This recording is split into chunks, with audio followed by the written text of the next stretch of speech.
ఇది చూస్తున్న వైసీపీ నేత మాజీ మంత్రి ఎమ్మెల్సీ బొత్స సత్యనారాయణకి హాట్ స్ట్రోక్ వచ్చినట్టు తెలుస్తోంది. ఈరోజు ఆంధ్రప్రదేశ్ రాష్ట్రీయ వ్యాప్తంగా ప్రజలకి కూటమి వెన్నుపోటు అనేటువంటి కార్యక్రమానికి వైఎస్ఆర్సీపీ పిలుపునిచ్చింది. అయితే ఈ కార్యక్రమంలో భాగంగానే రాష్ట్ర వ్యాప్తంగా నిరసనలు కొనసాగుతున్నాయి. చీపురుపల్లి నియోజకవర్గంలో బొత్స సత్యనారాయణ కూడా హాజరయ్యారు. అయితే ఆయన రథంపై నుంచి ప్రజలను ఉద్దేశించి కూటమి పరిపాలనకి వ్యతిరేకంగా ఆయన మాట్లాడుతూ ప్రసంగిస్తూ ఉండగానే నిల్చున్నట్టుగానే ఒక్కసారిగా చూడండి, ఇక్కడ ఆ విజువల్స్ ఎక్స్క్లూజివ్ ఆర్టీవీ స్క్రీన్ పై చూస్తున్నారు. ఆ విజువల్స్ మాట్లాడుతూ ఒక్కసారిగా సైలెంట్ అయిపోయారు. చేతిలో మైక్ ఉంది, పక్కనే కార్యకర్తలు ఉన్నారు, మరో మాజీ ఎంపీ కూడా ఉన్నారు. అందరూ కూడా ఏం జరిగిందో అర్థం కాని స్థితిలో అందరూ ఆయనకి నీళ్ళందించే ప్రయత్నం చేస్తున్నారు. ఒక్కసారిగా ఆయన కళ్ళు పైకి చూస్తూ ఇది డెఫినెట్ గా సొమ్మసిల్లిపోవడం అయితే కాదు, ఆయన అస్వస్థత గురవడం స్పృహ పడిపోవడం అయితే కాదు, ఆయన కళ్ళు పైకి చూసి కళ్ళు తెరుచుకొని అలా కుప్పకూలిపోయారు. మనం బేసిక్గా ఇటువంటి దృశ్యాల్ని సోషల్ మీడియా అప్పుడప్పుడు చూస్తూ ఉంటాం. నిలిచిన చూటే కుప్పకూలిపోవడం అనేది బహుశా ఇప్పుడు ఆ విజువల్స్ లో మీకు కనిపిస్తున్నారు. బొత్స సత్యనారాయణ నిల్చున్నారు చీపురుపల్లి నియోజకవర్గంలో ప్రజలకి కూటమి వెన్నుపోటునటువంటి ఆ కార్యక్రమానికి పిలిపించిన నేపథ్యంలో జగన్మోహన్ రెడ్డి పిలుపుకు ఆదేశానుసారం వీరంతా కూడా నిరసన వ్యక్తం చేస్తున్నారు. ఆయన మొదట ప్రసంగం నుంచి కూడా కొంత అనీజీగానే ఉన్నారు. ఆయన బేసిక్గా మాట్లాడేటువంటి తీరు కూడా కొంత కాస్త ఆలస్యంగా నెమ్మదిగానే మాట్లాడుతూ ఉంటారు. ఆయన ప్రవర్తన అక్కడ చూసినా కూడా కాస్త సైలెంట్గా నెమ్మదిగానే ఉన్నారు. మాట్లాడుతూ అలాగే ఒక్కసారిగా ఆయన సైలెంట్ అయిపోయారు. కళ్ళు పైకి చూస్తూ ఒక్కసారిగా సైలెంట్ అయిపోయి చేతిలో మైక్ అలాగే ఉంది. చూడండి, ఇక్కడ నేను చెప్తున్న గ్యాప్లోనే ఆయన ప్రసంగం మొదలు పెట్టేశారు. ఆయన మాట్లాడుతున్నారు. కూటమి ప్రభుత్వం ఉద్దేశించి విమర్శిస్తూ ఆరోపణలు చేస్తూ మాట్లాడుతున్నారు. చేతిలో మైక్ ఉంది, వెనకాలే ఒకరు గొడుగు పట్టుకొని ఉన్నారు. పక్కనే కార్యకర్త హోల్డ్ అయిపోయారు, ఆయన సైలెంట్ అయిపోయారు. కళ్ళు పైకి చూస్తూ చేతిలో మైక్ ఉంది, కొంత అనీజీగా ఫీల్ అవుతున్నారు. ఏం చెప్పాలో అర్థం కాలేదు ఆయనకి. అలాగే ఉండిపోయి కొన్ని క్షణాల్లోనే కొంతమంది నీళ్ళు ఇస్తున్నారు, ఏం జరిగిందని చెప్పి కుప్పకూలిపోయాడు. కథం ఆయన కుప్పకూలిపోయాడు. సో అది ఆ ఎండ తీవ్రతనా లేదంటే ఆయన అనారోగ్య బారిన పడ్డారా ఏమో తెలియదు, కానీ ఒక్కసారిగా ఆయన కుప్పకూలిపోయారు. డెఫినెట్గా హార్ట్ స్ట్రోక్ అన్నట్టుగానే ఆ వైద్యులు చెప్తున్నారు. ఈ దృశ్యాలు చూసిన వారంతా కూడా ఎక్స్పర్ట్స్ హార్ట్ స్ట్రోక్ అని చెప్తున్నారు. ఏడాది క్రితం కూడా ఆయనకి హార్ట్ సర్జరీ అని తెలుస్తోంది. ఏడాది క్రితం కూడా ఆయనకు హార్ట్ సర్జరీ అయింది. అయితే దాని తాలూకా ప్రభావం ఇప్పుడు మళ్ళీ చూపించిందనేటువంటి ఒక అనుమానం కూడా వ్యక్తమవుతోంది. ప్రస్తుతం ఆయన ఆ చీపురుపల్లి దగ్గర నుంచి ఆయన ప్రసంగించే దగ్గర నుంచి గరివిడికి తీసుకువెళ్లారు. గరివిడిలో వైసీపీ కార్యాలయం ఉంది, అక్కడికి తరలించారు ఆయన్ని.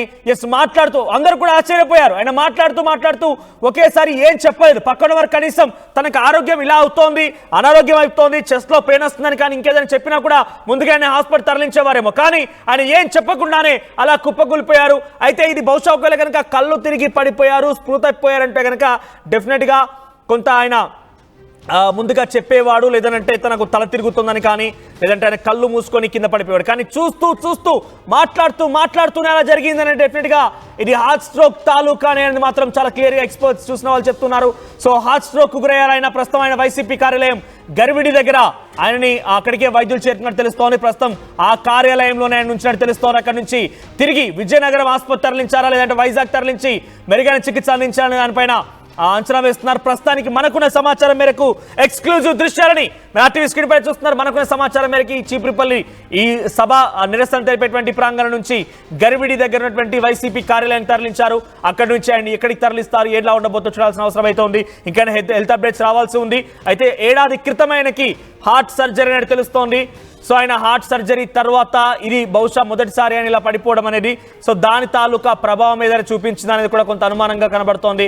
సో మాట్లాడుతూనే కుప్పకూలిపోయారంటే డెఫినెట్గా హార్ట్ స్ట్రోక్ అనేది మాత్రం చాలా క్లియర్గా ఎక్స్పర్ట్స్ చూస్తున్న వారంతా కూడా చెప్తున్నారు. సో ప్రస్తుతానికైతే బొత్స సత్యనారాయణ ఆరోగ్యం క్షీణించినట్టుగా అర్థమవుతోంది.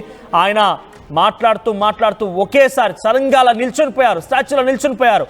వాళ్ళు టచ్ చేయకపోయినట్టయితే ఆయన ఎటు పడిపోయేవారు కూడా తెలియదు. ఎందుకంటే ఇటువైపుగా వెహికల్ ముందు భాగం కూడా ఉంది, ఇటువైపుగా పడిపోయిన ఆశ్చర్యపోవాల్సిన పని లేదు. ఆయన అందరూ కూడా పట్టుకొని చుట్టుపక్కల ఉన్నారు కాబట్టి సరిపోయింది.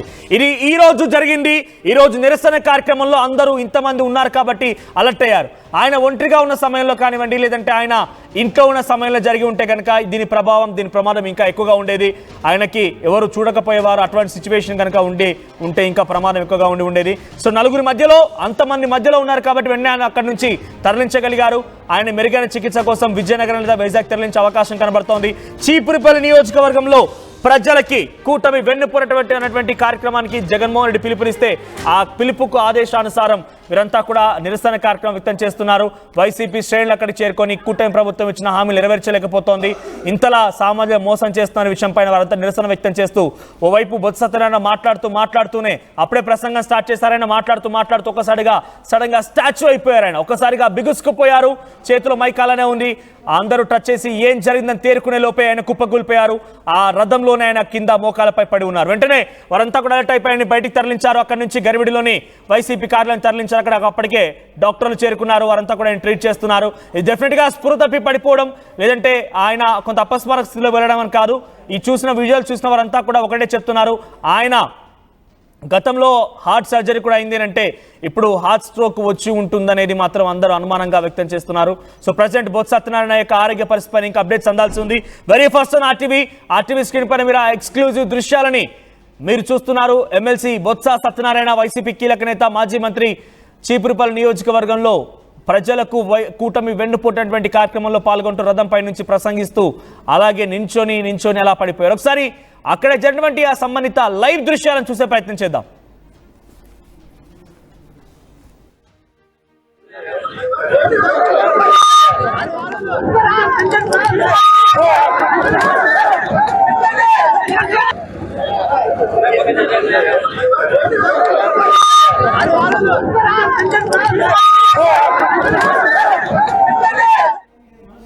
అయితే ఈ కార్యక్రమంలో ఆయన ర్యాలీగా కూడా నడిచి వెళ్ళారట, చాలా దూరం నుంచి ర్యాలీగా నడుస్తూ వచ్చారట. అయితే బేసిక్గా అక్కడి నుంచి వచ్చేప్పుడు ఆ ఎండ తీవ్రత కారణంగా ఇలా జరిగిందా అనేది కూడా ఒక అనుమానంగా ఉంది. ఎండ తీవ్రత ఒకవైపు నడుచుకుంటూ వచ్చారు, ఏడాది క్రితం హార్ట్ సర్జరీ అయింది, ఇవన్నీ కలగలిసి ఉన్నాయి. కాబట్టి ప్రస్తుతానికి ఆయనకి ఏం జరిగిందనేది వైసీపీ కార్యకర్తలు కాస్త ఆందోళన వ్యక్తం అవుతుంది. ఒక్కసారి ఆయన కుప్పకూలిపోవడమే ఆలస్యం, వెంట అందరూ కూడా నినాదాలు చేస్తున్నారు. బొత్స సత్యనారాయణకు సంబంధించి వారి అభిమానులంతా కూడా కొంత ఆందోళన చెందారు, అందరూ కూడా భయాందోళనకు గురయ్యారు. సో వారంతా కూడా ఒక్కసారిగా అలర్ట్ అయిపోయాయని వెంటనే కరివిడిలోని వైసీపీ కార్యాలయాన్ని తీసుకొచ్చారు. మాట్లాడుతూనే ఒక్కసారిగా కుప్పకూలిపోవడం చాలా ఆశ్చర్యానికి ఆందోళన కలిగిస్తోంది. సో డెఫినెట్గా ఇది హార్ట్ స్ట్రోక్ గుండెపోటు తాలూకా సిమ్టమ్స్ లానే కనబడుతున్నాయంటూ డాక్టర్స్ చెప్తున్నారు. సో ప్రెసెంట్ అయితే ఆయన మాట్లాడుతూ కుప్పకూలిపోయినటువంటి అంశం పైన వైసీపీ శ్రేణులు పెద్ద ఎత్తున ఆందోళన వ్యక్తం చేస్తున్నారు. ఇప్పుడు ఆంధ్రప్రదేశ్లో రాష్ట్ర వ్యాప్తంగా ఒకవైపు ప్రజలకు కూటమి వెన్నుపోటు అనే కార్యక్రమం కొనసాగుతుండగా ఈ ఘటన జరగడంతో అందరూ కూడా ఆందోళన వ్యక్తం చేస్తూ బొత్స సత్యనారాయణ ఆరోగ్య పరిస్థితిపై అందరూ ఆరా తీసే ప్రయత్నం చేస్తున్నారు. సో ప్రెసెంట్ అయితే బొత్స సత్యనారాయణ కొద్దిసేపు పాటుగా ర్యాలీగా నడిచి వచ్చి అక్కడికి వచ్చిన తర్వాత రథంపైకి ఎక్కి ఆయన మాట్లాడడం ప్రారంభించారు. కాబట్టి సో ఈ సిచ్యువేషన్లో ఆయన నడిచి వచ్చేటువంటి ఆ సందర్భంలోనే ఆయన అవస్థకు గురయ్యారా, వీడికి వచ్చిన తర్వాత మాట్లాడలేక ఆయన అలా పడిపోయారా, ఆయనకి స్పృహ తప్పి ఇక్కడ రైట్ సైడ్ దృశ్యాలు మనం చూస్తున్నాం. ఆయన రథంపై నుంచి కిందికి తరలించి వెంటనే హాస్పిటల్కి తరలించేటువంటి ఆ దృశ్యాలు మీరు ఆర్టీవీ స్క్రీన్ పైన చూస్తున్నారు. సో రథంపై నుంచి కార్యకర్తలంతా కూడా ఆయనని తలో వైపుగా పట్టుకొని అక్కడి నుంచి తరలించే ప్రయత్నం చేస్తున్నారు. అప్పటికే ఆయన స్పృహ పడిపోయి ఎవరితో మాట్లాడాలి, అన్కాన్షియస్ స్టేజ్లోకి వెళ్ళిపోయారు. ఆయన అన్కాన్షియస్ అయిపోయారు. అక్కడి నుంచి వెంటనే తరలించి హాస్పిటల్ అక్కడికి సంబంధిత వైసీపీ కార్యాలయం తరలించాక అక్కడికి ఆల్రెడీ వైసీపీకి సంబంధించినటువంటి కార్యాలయంలో ఆయనకి చికిత్స అందిస్తున్నట్టు తెలుస్తోంది. మరి సామాన్యమైనటువంటి స్పృహ పడిపోవడం, బీపీలో అవడం అటువంటి సిమ్టమ్సే కనుక ఉంటే కొంత ఆయన ముందుగానే చెప్పేవాడు, ముందుగానే పక్కనటువంటి తోటి కార్యకర్తలకు లేదంటే పక్కన మిగతా ప్రజాప్రతినిధులకు కొంత అడ్రస్ చేసేవాడు. కానీ ఆయనకి ఎటువంటి సిచ్యువేషన్లో ఆయన ఫీల్ అవ్వలేదు, డైరెక్ట్గా ఇది ఒక హార్ట్ స్ట్రోక్ లాగానే ఎఫెక్ట్ అయినట్టుగా తెలుస్తోంది. ప్రస్తుతానికైతే ఆయన ఆరోగ్య పరిస్థితిపైన ఇంకా అప్డేట్ అందాల్సి ఉంది. సో మాట్లాడుతూనే ఒక్కసారిగా కుప్పకూలిపోవడం అటు చూసేటువంటి ప్రజల్ని కూడా భయభ్రాంతలకు గురి చేసింది. ఏమై ఉంటుందో అందరూ కూడా అక్కడి నుంచి అటు గర్విడి వైసీపీ కార్యాలయం వరకు కూడా పరుగులు పెట్టారు. సో ముందుగా ఈ రథం ఎక్కి ఆయన ప్రసంగించే కంటే ముందు కొంత దూరం పాటుగా నడుచుకుంటూ వచ్చారు, ఆయన ర్యాలీగా వచ్చారు. కార్యకర్తలతో సామాన్య ప్రజలతో నినాదాలు చేస్తూ కూటమి ప్రభుత్వానికి వ్యతిరేకంగా నిరసన వ్యక్తం చేస్తూ ర్యాలీగా పాదయాత్ర కాడికి చేరుకున్నట్టు తెలుస్తోంది. సో ఎండ తీవ్రత కూడా ఎక్కువగానే ఉంది కాబట్టి ఈ నడక ఎండ తీవ్రత రెండు కలగలిపి గతంలో హార్ట్ సర్జరీ కూడా అయింది కాబట్టి ఇవన్నీ కూడా ఆయనకు ఒకటేసారిగా అటాక్ ఇచ్చి ఈ రకమైనటువంటి ప్రమాదానికి ఆయన గురైనట్టుగా తెలుస్తోంది. కానీ ఇక్కడ ఇంతమందిలో జరిగింది కాబట్టి హుటాహుట్న హాస్పిటల్ తరలించారేమో లేకుంటే ఆయన చికిత్స నిమిత్తం అక్కడ తరలించడం లాంటిదో ప్రయత్నం చేయగలిగారు. కానీ ఇది మాత్రం నిజంగా ఒంటరిగా అయితే కనుక అంటే ఆయన ఒంటరిగా ఉన్నప్పుడు లేదంటే ఆయన ట్రావెలింగ్లో ఉన్నప్పుడు కనుక ఉండుంటే, ఎందుకంటే చివరిగా మాట్లాడలేకపోయాడు కూడా, చివరిగా ఆయన ఏం చెప్పలేకపోయాడు కూడా, ఒంటరిగా ఉండుంటే కనుక ఈ ప్రమాదం ఎక్కువగా ఉండేది, చాలా తీవ్రమైనటువంటి ప్రభావం చూపించేది. కానీ ఇక్కడ అందరూ ఉన్నారు, వెంటనే హుటాహుట్న హాస్పిటల్ తరలించడం, అటు పిమ్మట చికిత్స అందించేటువంటి ప్రయత్నం త్వరగా జరుగుతూ ఉన్నాయి. సో ఎప్పటికప్పుడు బొత్స సత్యనారాయణకి సంబంధించి అప్డేట్స్ మేము తెలుసుకునే ప్రయత్నం చేస్తున్నాము. సో ప్రజెంట్ అయితే బొత్స సత్యనారాయణ యొక్క ఆరోగ్య పరిస్థితి పైన పెద్ద ఎత్తున ఆందోళన కలుగుతోంది. ఆయన హెల్త్ అప్డేట్ సంబంధించి మా ప్రతినిధి రాజేష్ సిద్ధంగా ఉన్నారు. రాజేష్, సో బొత్స సత్యనారాయణకు సంబంధించి ఆరోగ్య పరిస్థితి అప్డేట్స్ ఏంటి? ప్రస్తుతం ఎక్కడికి తరలించారు, ఎటువంటి చికిత్స అందిస్తున్నారు? ఆయనకు అక్కడికి జరిగింది స్పృహకు పడిపోయాడా? గతంలో కూడా ఏడాది క్రితం హార్ట్ సర్జరీ అని తెలుస్తోంది, దాని తాలూకా ప్రభావమేనా? మనోజ్, ఈ రోజు ఏదైతే వెన్నుపోటు దిన సందర్భంగా ఈ రోజు చిగురుపల్లిలో మాట్లాడుతూ మాజీ మంత్రి ప్రస్తుతం ప్రతిపక్ష నేతగా ఉన్నటువంటి బొత్స సత్యనారాయణ అయితే ఒకసారిగా కుప్పకూలిపోయిన పరిస్థితి. ప్రస్తుతం చూసుకుంటే ఏదైతే ఒకవైపు ఎండ తీవ్రత కూడా ఆనందంగా కనిపిస్తుంది. ఎండ తీవ్రత పైన ఒకవైపు బరువు ఉన్నప్పటికీ కూడా సరైన గాలి ఆడకైతే ఒకవైపు అయితే పడిపోతే కనిపిస్తుంది. అదే విధంగా చూసుకుంటే గతంలో కూడా ఇటువంటి ఘటన అయితే మాత్రం చోటు చేసుకుంది. ఎందుకంటే అతనికి కూడా పరిస్థితులు కూడా ఉన్నాయి. ఇదే క్రమంలోనే ఏమైనా సరే మళ్ళీ బాడీలో అబ్నార్మల్ చేంజెస్ ఏమైనా వచ్చాయనే కోణంలో కూడా మరొకవైపు చూస్తున్న పరిస్థితి కనిపిస్తుంది. ఇదైతే మాత్రం ప్రస్తుతం అక్కడ విజయనగరం జిల్లా చీపురుపల్లి నియోజకవర్గానికి సంబంధించి చీపురుపల్లి పట్టణ పరిధిలో ఉన్నటువంటి 3 రోజుల జంక్షన్ లో ఈ రోజు ప్రజలతో మమేకమవుతూ మాట్లాడుతున్నటువంటి సందర్భంలో ఒకసారి కుప్పకూలిపోయిన పరిస్థితి కనిపించింది. ఇది ఇప్పుడు చూసుకుంటే అక్కడి నుంచి అయితే అక్కడ పార్టీ ఆఫీస్ పక్కనే ఉంటుంది, గరుడికి సంబంధించిన పక్కన పార్టీ ఉంది, అక్కడ తీసుకెళ్లి ప్రస్తుతం అయితే తాత్కాలికంగా ప్రథమ చికిత్స సమాచారంతో ఉపయోగపడుతుంది. మనోజ్, ప్రస్తుతానికి అయితే మాత్రం అంత దగ్గరగా ఉంటుంది తెలుస్తుంది. మనోజ్, అయితే వైద్యులు ఏం చెప్తున్నారు? ఆయన వెంటనే అక్కడి నుంచి వైసీపీ కార్యాలయం తరలించినట్టు తెలుస్తుంది. అటు పిమ్మట హాస్పిటల్ తరలించారా? వైద్యులు ఏం చెప్తున్నారు మరి? అదే మరి ప్రస్తుతం వైద్యులు అయితే మాత్రం ప్రస్తుతానికి అయితే బాగానే ఉంది. ఇంకా టెస్టులు చేసే ప్రస్తుతం పరిస్థితి ఎలా ఉందని కూడా ఇంకా మరింత సమాచారం తెలిసే అవకాశం ఉందంటూ ప్రస్తుతం అయితే వైద్యులు చెప్తున్నారు. ప్రస్తుతం చూసుకుంటే ఇక్కడ విజయనగరంలో ఉన్నటువంటి మెడికల్ ఆసుపత్రికి వస్తారా, లేదంటే విశాఖపట్నంలో మరింత ఉన్నటువంటి ట్రీట్మెంట్ కోసం విశాఖపట్నం తీసుకెళ్తారనే ఇంకా పూర్తి విషయం అయితే ఇంకా బయటికి రాలేదు. కానీ ఇంకా ఆ కోణంలో కూడా మరొక డాక్టర్లు కూడా ముమ్మరంగా దీనికి సంబంధించినటువంటి ఏర్పాట్లు కూడా చేస్తున్నటువంటి పరిస్థితులు మరొక వైపు కనిపిస్తున్నాయి. మన సో ప్రజెంట్ రాజేష్, తన తోటినటువంటి కార్యకర్తలు వారికి ఎవరికైనా ఇంటిమేట్ చేశారని అనారోగ్య బారిన పడ్డాను, అనారోగ్య పరిస్థితి ఉంది, నాకు ఆరోగ్యం బాగలేదని చెప్పే ప్రయత్నం ఏమైనా చేశారా ఆయన? ఇంతవరకు కూడా క్షేమంగా ఉన్నారండి. అంతవరకు కూడా ఇన్ఫర్మేషన్ ఏంటంటే అక్కడికి వస్తారని కూడా విషయం కూడా అంత అంటే నిన్న సాయంత్రం వస్తున్న విషయం అయితే ఇన్ఫర్మేషన్ చేశారు. అది కూడా ఖచ్చితంగా అయితే చెప్పలేని పరిస్థితి. ఎందుకంటే అతను స్టేట్ లో లేదు కాబట్టి ఎక్కడ ఉంటారో తెలియని పరిస్థితులు అయితే మరోవైపుతో ఉంటున్నారు. ప్రస్తుతం చూసుకుంటే ఈ రోజు చిగురుపల్లి నియోజకవర్గంలోనే ఈ కార్యక్రమం అకస్మాత్తుగా అయితే పెట్టడం ఒకవైపు అయితే జరిగిన పరిస్థితులు కనిపిస్తుంది. ఎందుకంటే అక్కడ ఉన్న నాయకులతోనే కొనసాగించాలని అయితే ముందుకు అనుకున్నారు. తర్వాత మళ్ళీ లేదు నేనే వస్తున్నట్టు చెప్పుకొస్తున్న పరిస్థితి కూడా కనిపించింది. ఇదే క్రమంలో అతనికి ఆరోగ్యం కూడా ప్రస్తుతం అయితే బాగానే ఉంటే సడన్ గా ఈ రోజు ఎండ తీవ్రత వల్ల అయితే ఒకవైపు అయితే వరదకు తగిలి ఈ రోజు కొట్టుకూలిపోయిన పరిస్థితి కూడా కనిపిస్తుంది. లేదా అంటే మరోవైపు ఏమైనా ఇంతకు మునుపు అయితే ఆరోగ్యం అయితే ముందు నుంచి కూడా కొంచెం క్షీణించేది ఉన్నటువంటి వ్యక్తి కాబట్టి ఏమైనా మళ్ళీ ఆ బాడీలో అబ్నార్మల్ చేంజెస్ ఏమైనా వచ్చి ఇటువంటి ఘటన చోటు చేసుకుందని కోణంలో కూడా డాక్టర్లు కూడా మరింత పూర్తి పరీక్షలు. ప్రస్తుతం ఆయన ఎక్కడ చికిత్స అందిస్తున్నారు? ఆయన చికిత్స ఎక్కడ తీసుకుంటున్నారు? డాక్టర్లు ఏం చెప్తున్నారు? ప్రస్తుతానికి అయితే చీపురుపల్లి దగ్గరలో ఉన్నటువంటి గరివిడిలో ఉన్నటువంటి ఏదైతే పార్టీ ఆఫీస్ ఉందో ప్రస్తుతం పార్టీ ఆఫీస్ లో ప్రస్తుతం అయితే ట్రీట్మెంట్ అందిస్తున్నారు. ప్రస్తుతానికి అయితే సమాచారం అయితే నిలకడగా ఉంది. ఎవరు తొందరపడద్దు, గాబరపడద్దు, ఎవరు కూడా ఆందోళన చెందదంటూ కార్యకర్తలు కూడా మరొక వైపు అయితే భరోసా ఇస్తున్నటువంటి పరిస్థితులు కూడా కనిపిస్తున్నాయి. మనం రైట్, మీరు హోల్లో ఉండండి, ఒకసారి గెట్ బ్యాక్ అగైన్. సో మాజీ మంత్రి ఎమ్మెల్సీ బొత్స సత్యనారాయణకి హాట్ స్ట్రోక్ వచ్చినట్టు తెలుస్తోంది. ఆయన చీపురుపల్లి దగ్గర ఆయన నియోజకవర్గం చీపురుపల్లిలో ఆయన కూటమి వెన్నుపోటు అనేటువంటి ఒక కార్యక్రమంలో పాల్గొంటుండగా కొద్ది దూరం పాటుగా కార్యకర్తలు సామాన్య ప్రజలతో నడుచుకుంటూ అక్కడికి చేరుకున్నారు. ఆ సభా ప్రాంగణం దగ్గరికి చేరుకున్నారు. అక్కడికి వచ్చిన తర్వాత రథం ఎక్కి ప్రజలను ఉద్దేశించి కూటమి ప్రభుత్వం ఇచ్చిన హామీలు నెరవేర్చలేకపోతోంది, కూటమి ప్రభుత్వం ఈ రకంగా ప్రజల్ని మోసం చేస్తున్న రకంగా ఆరోపణలు చేస్తూ కూటమి ప్రభుత్వం విమర్శలు చేసేటువంటి ఆ ప్రసంగం కొనసాగిస్తూ ఉండగానే ఆయన ప్రసంగం ప్రారంభించి నిమిషాల వ్యవధిలోనే అలా నిలుచునిపోయి చేతిలో మైక్ హోల్డ్ చేస్తూ అలా కుప్పకూలిపోయారు. అయితే గతంలో ఏడాది క్రితం కూడా ఆయనకి హార్ట్ సర్జరీ అని తెలుస్తోంది. ఈ రోజు ఎండ తీవ్రత ఎక్కువగా ఉండడం, ఆయన ర్యాలీగా నడుచుకుంటూ ఒకటికి రావడం, ఇవన్నీ కూడా ప్రభావం చూపించే ఉంటాయని తెలుస్తున్నాయి. సో ప్రజెంట్ ఈ దృశ్యాలు గమనించిన వారు ఎవరైనా కూడా ముఖ్యంగా ఎక్స్పర్ట్స్ ఏం చెప్తున్నారంటే ఇక్కడ జరిగిన ఆ సంఘటన స్పృహ తప్పి పడిపోవడమో లేకుంటే కళ్ళు తిరిగి పడిపోవడం లాంటిది కాదు, డెఫినెట్గా హార్ట్ స్ట్రోక్ వచ్చి ఉంటుంది. ఆయన మాట్లాడుతూ ఒక్కసారిగా స్టాచ్యూ అయిపోయారు. నిజంగా స్పృహ తప్పి పడిపోయినట్టయితే కనుక ముందుగానే అక్కడ పక్కన ఉన్న వాళ్ళకి చెప్పేవారు, ఆ రకమైన సిమ్టమ్స్ ఉండేవి. కానీ మాట్లాడుతూ ఒకటేసారి సడన్గా ఆయన సైలెంట్ అయిపోయి కుప్పగూలిపోయారంటే ఇది డెఫినెట్గా గుండెపోటు తాలూకా సిమ్టమ్స్ అన్నట్టుగా ఎక్స్పర్ట్స్ చెప్తున్నారు. సో ప్రజెంట్ అయితే ఆ ఎక్స్క్లూజివ్ దృశ్యాన్ని వెరీ ఫస్ట్ ఉన్న RTV మీకు చూపించే ప్రయత్నం చేస్తోంది. చీపురుపల్లి నియోజకవర్గంలో ఆయన రథం ఎక్కి మాట్లాడుతుండగా ఈ ఘటన చోటు చేసుకుంది. సో బొత్స సత్యనారాయణ యొక్క ఆరోగ్య పరిస్థితి పైన ప్రజెంట్ అయితే గర్విడి వైసీపీ కార్యాలయంలోనే ఆయనకి చికిత్స అందిస్తూ ఉన్నారు. సో అటు పిమ్మట విజయనగరం లేదా విశాఖపట్నానికి ఆయన తరలించే అవకాశం కనబడుతోంది. మరి ఎక్కడికి తరలిస్తారని అప్డేట్స్ రావాల్సి ఉంది.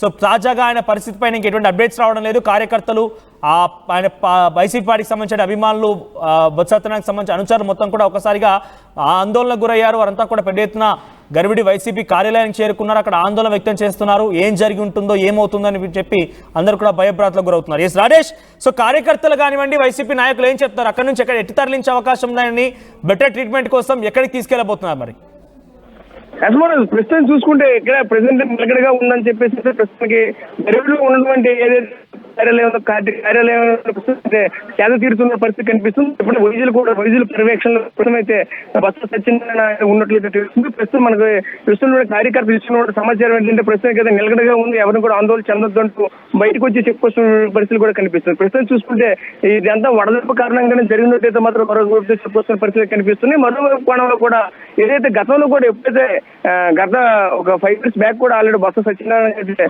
ఆల్రెడీ అనారోగ్యం అయితే క్షీణించింది. ఆరోగ్యం క్షీణించింది.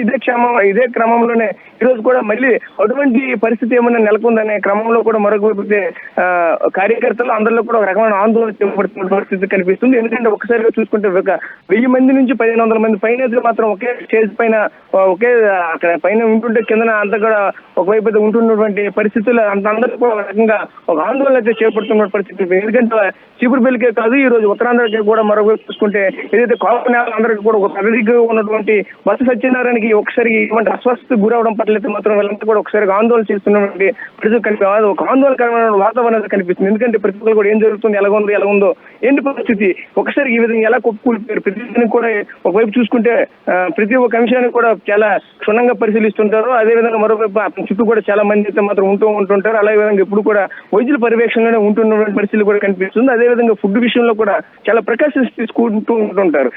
ఒకసారికి ఈ విధంగా ఎలా జరిగిందని కూడా అయితే మాత్రం చెప్పుకొస్తున్న పరిస్థితి కనిపిస్తుంది. మరోవైపు చూసుకుంటే వయసు ప్రభావం కూడా మరొక వైపు ఉండొచ్చని కూడా మరొక వైపు చెప్పుకొస్తున్న పరిస్థితులు కూడా కనిపిస్తున్నాయి. మరోవైపు చూసుకుంటే వయసు కూడా ఒకవైపు అయితే ఎక్కువగా విధంగా కుప్పకూలిపోయారా లేదంటే ఏమైనా గతంలో వచ్చినటువంటి ఆరోగ్య పరిస్థితి పైన ప్రస్తుతం గర్విడి వైసీపీ కార్యాలయంలో ఆయనకి చికిత్స అందిస్తున్నట్టు తెలుస్తున్నట్టు పిమ్మట ఆయన ఎక్కడికి తరలిస్తారో చూడాలి. ప్రస్తుతం ఆయనకు జరిగినటువంటి అనారోగ్య స్థితి పైన ఆయన యొక్క ఆరోగ్య అప్డేట్స్, హెల్త్ అప్డేట్స్ పైన ఎప్పటికప్పుడు RTV అందిస్తూనే ఉంటుంది. మరి ముఖ్యంగా ఆయన నడుచుకుంటూ రావడం, అక్కడికి వచ్చిన తర్వాత రథం ఎక్కి ప్రసంగిస్తుండగా మధ్యలోనే ఆయన ఇలా కుప్పకూలిపోవడం కొంత ఆందోళన కలిగిస్తోంది. మరి ముఖ్యంగా గతంలో 1 ఏడాది క్రితం కూడా ఆయనకి హార్ట్ సర్జరీ అనేట్టుగా తెలుస్తోంది. సో కూటమి ప్రభుత్వానికి వ్యతిరేకంగా కూటమికి వెన్నుపోటైనటువంటి ఈ కార్యక్రమానికి హాజరైనటువంటి చీపురుపల్లిలో బొత్స సత్యనారాయణ ప్రసంగిస్తుండగా ఆయన కుప్పకూలిపోయారు. ఇది డెఫినెట్గా హార్ట్ స్ట్రోక్ తాలూకు సిమ్టమ్స్ గానే తెలుస్తున్నాయి.